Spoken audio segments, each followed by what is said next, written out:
असं वाटतं. संविधानाची शपथ घेऊन सांगतो,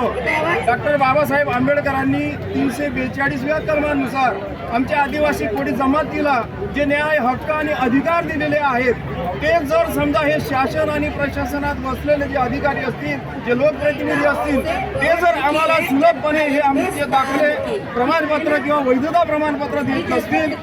कैलासवासी दाजीबा पर्वत पाटील समितीचा जो अहवाल आहे त्याच्या शिफारसी आम्हाला लागू करून देत नसतील आणि जर असंच आमच्या समाजाला वंचित ठेवण्याचं षडयंत्र हा आदिवासी विकास विभाग मंत्रालय आणि संबंधित खात्याचे मंत्री आणि ते आदिवासी आमदार असतील की जे शासन आणि प्रशासनावर दबाव टाकत असतील आणि आमच्या समाजाला उपेक्षित ठेवण्याचं काम करत असतील, तर येत्या 2024च्या निवडणुकीमध्ये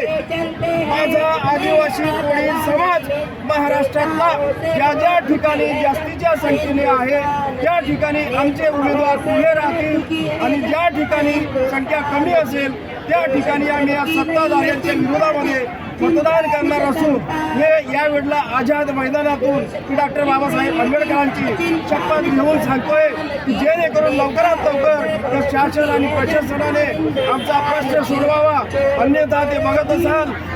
महाराष्ट्रातल्या पूर्ण जिल्ह्यातला कोळी समाज हा प्रथमच जागरूक झालेला आहे.